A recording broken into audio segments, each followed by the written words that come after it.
श्रीमद् भागवत कथा में गूंजा भगवान की महिमा का रस, सुदामा चरित्र और भागवत धर्म का मार्मिक वर्णन सुन भाव विभोर हुए श्रद्धालु। विशेष रिपोर्ट सैंपल न्यूज। हनुमानगढ़ी आश्रम कैंथरी में आयोजित संगीतमय श्रीमद् भागवत कथा ज्ञान यज्ञ में श्रद्धा, भक्ति और आध्यात्मिक उल्लास का वातावरण बना हुआ है। कथा के दौरान बड़ी संख्या में श्रद्धालु प्रतिदिन उपस्थित होकर भगवान श्री कृष्ण की दिव्य लीलाओं का श्रवण कर धर्म, भक्ति और सदाचार का संदेश ग्रहण कर रहे हैं।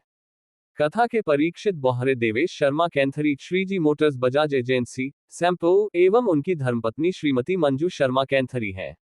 आयोजन परम पूज्य शांतिदास महाराज के सानिध्य में हनुमानगढ़ी आश्रम कैंथरी में संपन्न हो रहा है। भगवान के वंश वर्णन से लेकर सुदामा चरित्र तक कथा में मिला भक्ति और जीवन दर्शन का संदेश। कथा में आज भगवान श्री कृष्ण के दिव्य वंश का विस्तारपूर्वक वर्णन किया गया। प्रवचन में बताया गया कि भगवान जब धरती पर अवतरित होते हैं तो उनका प्रत्येक कार्य लोक कल्याण और धर्म की स्थापना के लिए होता है। भगवान के वंश का स्मरण मात्र ही मनुष्य के जीवन को पवित्र बनाने वाला है। इसके बाद सुदामा चरित्र का अत्यंत मार्मिक प्रसंग सुनाया गया। कथा में बताया गया कि सुदामा और श्री कृष्ण की मित्रता केवल सांसारिक संबंध नहीं, बल्कि सच्चे प्रेम, निस्वार्थ भाव और अटूट विश्वास का सर्वोच्च उदाहरण है। जब निर्धन ब्राह्मण सुदामा अपने मित्र श्री कृष्ण से मिलने द्वारका पहुंचे तो भगवान ने स्वयं दौड़कर उनका स्वागत किया, चरण पखारे और उन्हें राजसी सम्मान दिया। बिना कुछ मांगे ही भगवान ने सुदामा के जीवन की समस्त दरिद्रता दूर कर दी। कथावाचक ने कहा कि भगवान को धन दौलत नहीं, बल्कि भक्त का निष्कलंक प्रेम और समर्पण प्रिय होता है। प्रवचन में भागवत धर्म की महिमा का भी विस्तार से वर्णन करते हुए कहा गया कि भागवत धर्म मनुष्य को सत्य, करुणा, सेवा, दया, संयम, भक्ति और परोपकार का मार्ग दिखाता है। जो व्यक्ति अपने जीवन में भागवत के सिद्धांतों को अपनाता है, उसका जीवन स्वयं ही सफल और सार्थक बन जाता है।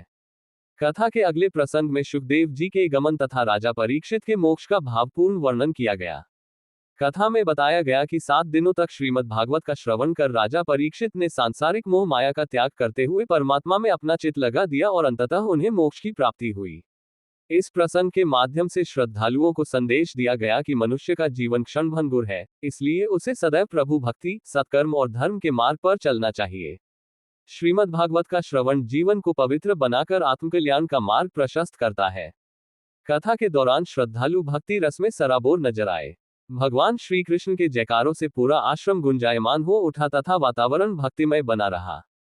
इस अवसर पर बोहरे राम पंडित कैंथरी, बोहरे कपिल शर्मा कैंथरी, बोहरे सत्यवीर शर्मा, ठाकुर रायसिंह परमार, डीलर साहब शैलेश कबीर सैंपऊ, राजू बाबूजी, बोहरे भोलाराम शर्मा, बोहरे रामनारायण शर्मा, ओम प्रकाश शर्मा पट्टीपुरा, धीरज शर्मा, पंकज शर्मा सहित बड़ी संख्या में श्रद्धालु एवं क्षेत्रवासी उपस्थित रहे और कथा श्रवण कर धर्मलाभ प्राप्त किया।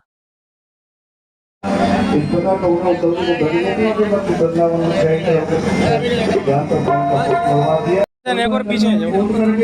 लगा करके माला वाला डालकर अच्छी तरह पक्के को निवासी बन करके आते।